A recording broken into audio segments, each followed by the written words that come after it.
Welcome to the Michigan Runner Show. Join us each time as we explore the people, the places, and the events that shape our great sport.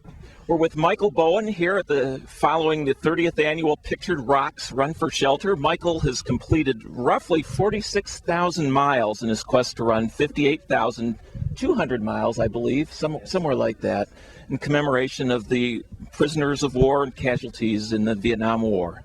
How'd your run go today, Michael? My run went excellent today. The weather was very cooperative. The aid stations were just awesome, and of course the hills were wonderful. Mm-hmm. You've run this a few times. Yes, I have run this. I look forward to this every year. It's a nice heart check. It kind of gets your heart pumping because you know you got the Volkswagen coming up and the Krim, and some of the local downstate races are coming up, and it's a nice one. Your heart is pumping for more than just the stress of the running. There's some feelings and some thoughts that go into carrying a flag through a race like that. Can you tell us some about them? Well, right now our country is in another skirmish in another country, and many years ago there was the Vietnam conflict, and a lot of my brothers didn't make it home from that war, and I'm running in memory of a mile for each one of those guys that died, and I've been after this. I've been on this mission about 20 years, and in another 10 years, I hope to finish it up. We're with Rob Basidlo, winner of the 5-miler here at the 30th annual Pictured Rocks Run for Shelter. Bob, tell me about your race. It was a good race. It was weird. I've never led a race before. So I was like, what am I doing out here? I'm looking for somebody. I'm normally pacing off someone else. But it was fun. It was really neat to actually go out and win a race from tape to tape. Sure. So that was fun. And it's beautiful up here. I mean, I love running up here. It's so nice. We have here Charlie Starzik, who has the first aid station at the Pictured Rocks 11-mile run. And Charlie, you've been doing this a long time, haven't you? Ever since Mrs. Harger started it, I've been into it. I don't know if it's 10 years or 20 years, but it's been a long time. I think it's 30. Okay, maybe 30.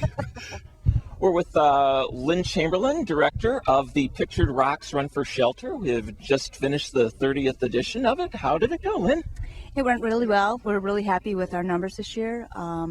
And we have a beautiful day, not too hot, which we were worried about. The race is very unique because we have two major hills in it. One that is in the first mile, and it has an incline of 300 feet, and it's called Cemetery Hill. And at the end of our race, you have to go up a really big hill called Stink Hill, and it's in the woods, and that's part of our run. It's a trail run. The run has been going on for 30 years, and we've kept the same course because a lot of people that come here have come for many years, and they want the same course. And part of it goes through town, and part of it's on the highway, and part of it's in the woods, which is my favorite part, of course, at the end. And you can really give it your all coming into the town again, because you come down a huge hill called St. Martin's Hill. And the race sponsors are mainly people in the community, businesses in the community, Nina Paper, the hotels, the restaurants. We get a lot of support from community. We get a lot of people that walk every year, and the walkers walk anytime they choose. They can start. Harbor House is located in Marquette, and our board, we want to raise money to support this because it's a very important issue to us. Last year in 2004, Harbor House provided 2,136 nights of shelter, and we find that an appalling number. We would like to create more awareness in the community about this horrible problem of domestic violence, and we feel by educating our youth and by talking about not making it the silent crime that it is, that it will hopefully lessen and diminish and maybe even end. But so we want people to talk to their children about it, and we make sure that when people come to our race that they know this is what it's about. And we feel by educating the youth of today that maybe it makes it more unacceptable, and it hopefully will end the cycle of violence. We're with Deb Molatier here after the 30th annual Pictured Rocks Run for Shelter. Deb, can you tell me how you got involved with the race? Oh boy. I've been on the board for Harbor House. The Spouse Abuse Shelter Project board is the board responsible for the facility that is Harbor House, the domestic violence shelter.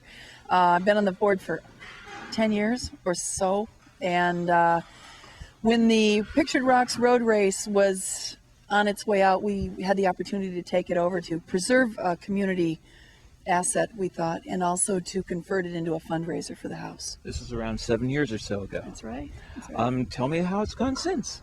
It's gone pretty well. People seem to like it. We get a lot of nice feedback. The community turns out very positively in terms of donation and volunteerism.